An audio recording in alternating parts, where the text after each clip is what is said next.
In the run-up to this year's US presidential election, much is being made of the thousands of migrants crossing the country's southern border. Many trying to enter the US come from halfway across the world, including places like Afghanistan. Fearing for their lives under Taliban rule, they make the treacherous journey through South America and on to the US-Mexican crossing. Well, DW's been speaking to one of the families who faced people traffickers, mountains and jungles in the hope of starting a new life in the US. We've disguised their faces to protect their identity. India in southern California. Here, more than 12,000 kilometers away from their home country Afghanistan, they can go for a walk in a park without fearing for their safety. Mohammad and his father-in-law Bismillah are out of harm's way now, but the horrors they went through before fleeing Afghanistan are still present. For more than 30 years, Bismillah worked for international organizations, making him a target for the Taliban. With the Taliban takeover, the situation got even worse. Then things started. One of my 11-year-old daughters went missing. Then they threatened my sons-in-law. They said they would target and kill someone they love the most. I told them to take care.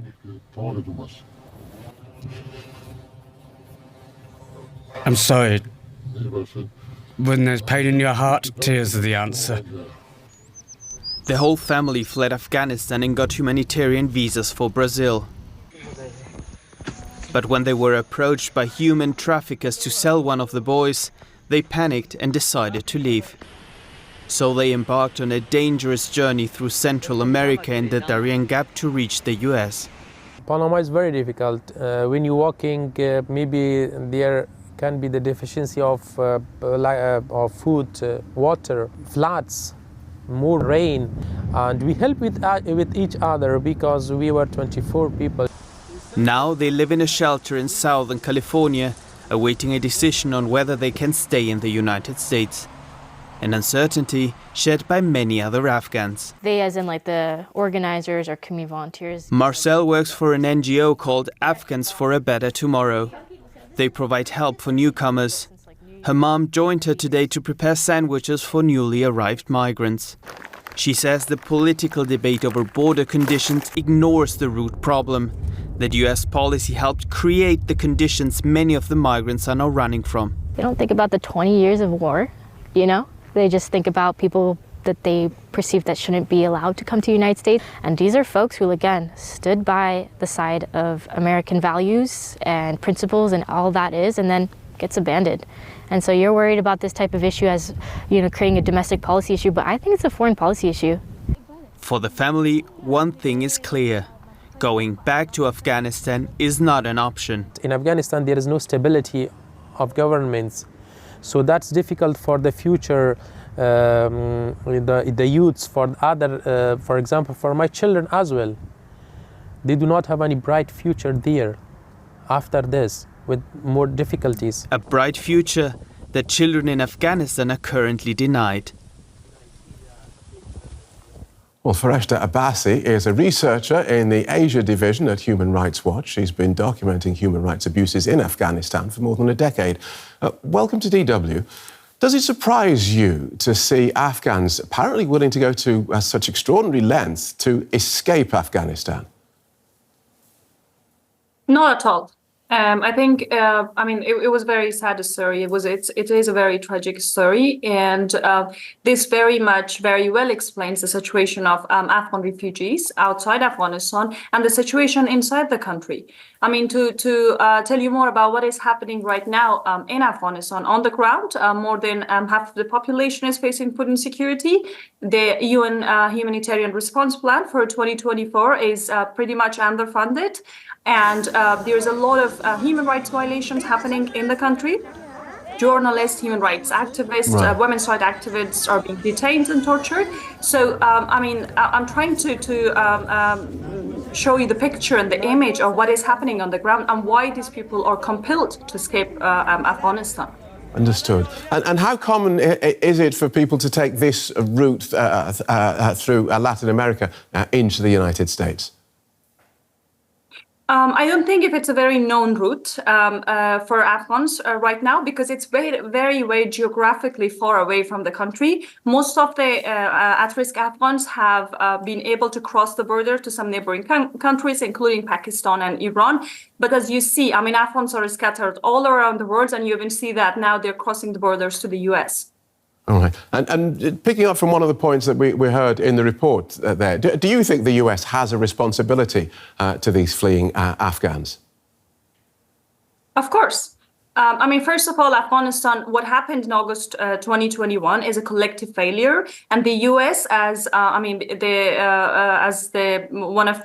countries that was pretty much engaged in the past 20 years in Afghanistan has moral responsibility to make sure that those who stood by the U.S. are safe right now in the country. Most of these Afghans who are leaving Afghanistan right now are not safe because they stood for democracy, they stood for women's rights, they stood for democratic values, and now they're being seen as those who are promoting Western values in the country. I'm 100% sure that the U.S. and including the international community, they all have a responsibility to make sure that these people reach safety.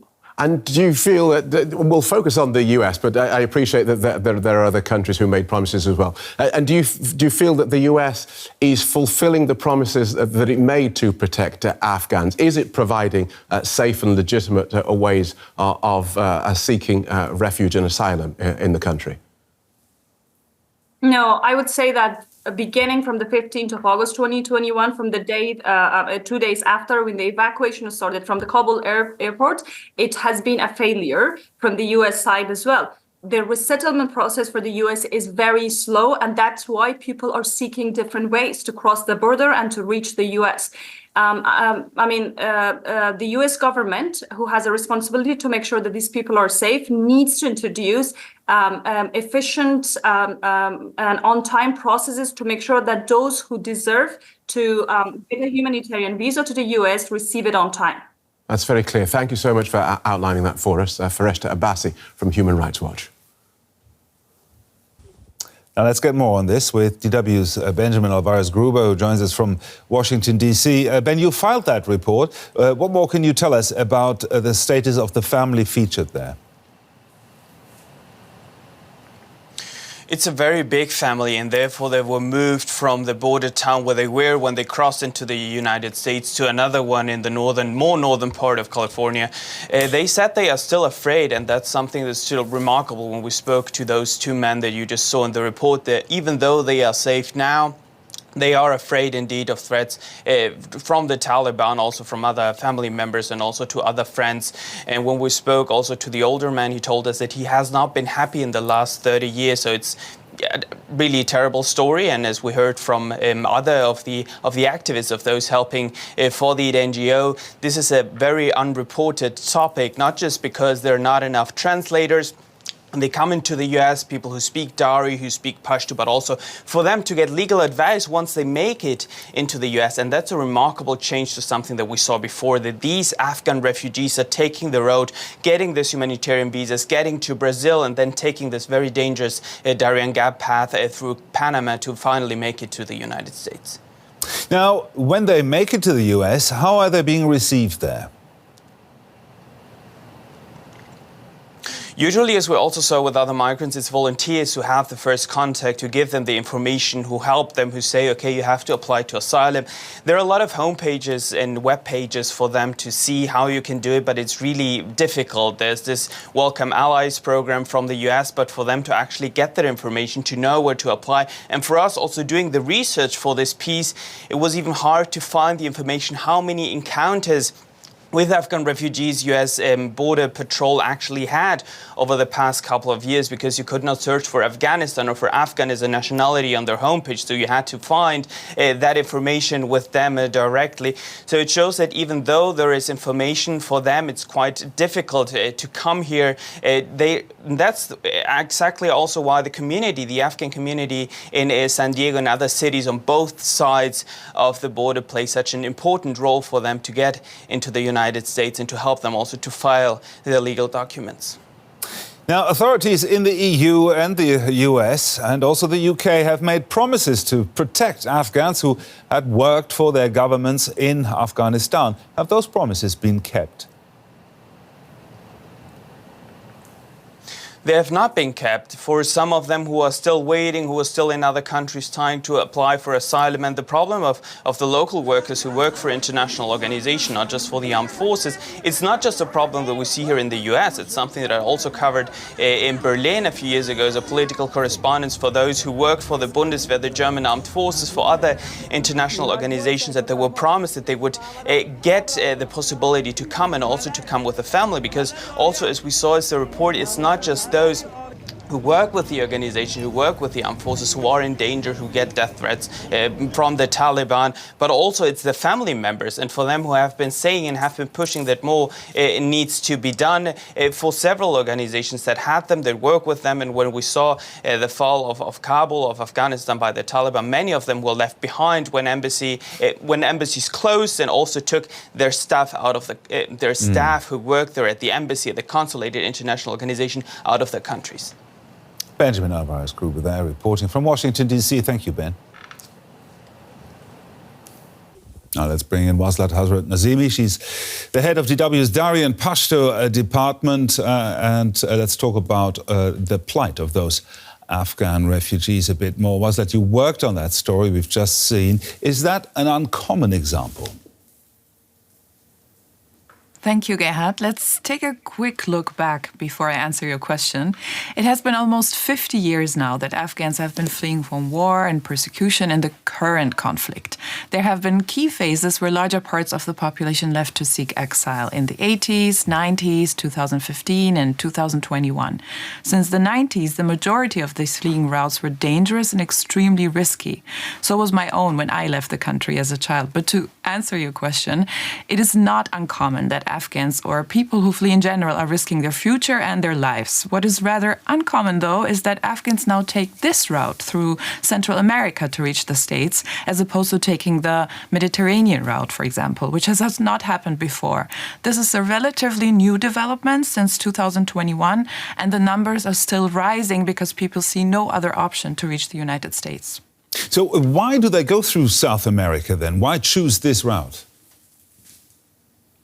Well, many people, and that's, I think, the main reason why a large number of Afghans are trying to reach the US, is because of the proximity they feel towards Americans. Many have been working closely with US nationals for many years. They have formed friendships, they speak the language, they know their culture, they feel close to the US, and most importantly, they believe that the US, which they promised, that they will never leave them alone. They believe this promise. For 2 decades, they have been told that the US was there to protect them and assist them. So obviously, they believe that they will be welcomed, and they have no idea what awaits them once they arrive. Now, those who have not left Afghanistan and who worked for foreign non-government organizations, for example, what are their lives like now?